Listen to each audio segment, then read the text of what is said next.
Let's see the question, which of the following is not an error of principle. इनमें से कौन सी principal वाली error नहीं है। देखिए प्रिंसिपल ऑफ एरर वो एरर होती है जहां पर आप क्या करते हो कि अकाउंटिंग के प्रिंसिपल्स में गड़बड़ कर देते हो।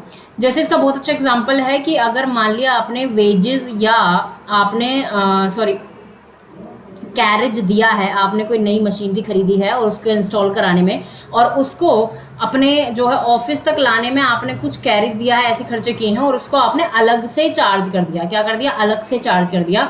तो ये आपने प्रिंसिपल की गड़बड़ कर दी, क्योंकि कोस्ट प्रिंसिपल क्या कहता है कि जितना भी इंस्टॉलेशन तक, जब तक कि आपकी कोई एसेट पुट टू यूज ना हो जाए और उसमें तब तक कोई भी खर्चा आता है तो आप उसको उस एसेट की वैल्यू में ही ऐड ऑन करोगे, है ना। लेकिन अगर आपने इसको अलग दिखा दिया तो ये प्रिंसिपल है। यानी जब आप अकाउंटिंग के प्रिंसिपल्स में गड़बड़ करते हो तो वहां पर आप क्या करते हो, वहां पर आप एरर ऑफ प्रिंसिपल करते हो। फर्स्ट है purchase of furniture debited to purchase account. अब देखो फर्नीचर आपने एसेट परचेज की है, तो एसेट जो होती है हमारी, उसे हम फर्नीचर के नाम से दिखाते हैं, लेकिन आपने उसको परचेज में दिखा दिया।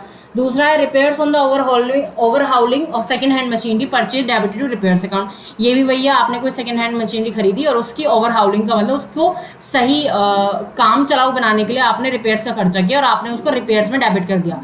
तो अगर आप सेकंड हैंड मशीनरी भी खरीद रहे हो, आपके बिजनेस में वो पहली बार आ रही है, तो उसकी रिपेयर में भी जो आप खर्चा कर रहे हो वो उसी की कॉस्ट में ऐड होगा, ना कि अलग से चार्ज किया जाएगा। Cash received from the Manoj posted to Saroj. अब ये वाली जो एंट्री है, ये वाली जो एरर है ना कि आप मनोज से पैसा आया था और आपने उसको सरोज के अकाउंट में पोस्ट कर दिया, तो ये वाली जो हमारी एरर है ये हमारी कमीशन की एरर है जब आप अकाउंट्स में गड़बड़ करते हो। ये प्रिंसिपल की नहीं है। Sale of old car credit to sales account, ये हमारी प्रिंसिपल की है कि एक ओल्ड कार यानी एसेट बेची गई थी और आपने उसको सेल्स में दिखा दिया, तो ये है आपकी प्रिंसिपल की। तो इसका ऑप्शन 3 सही हो जाएगा।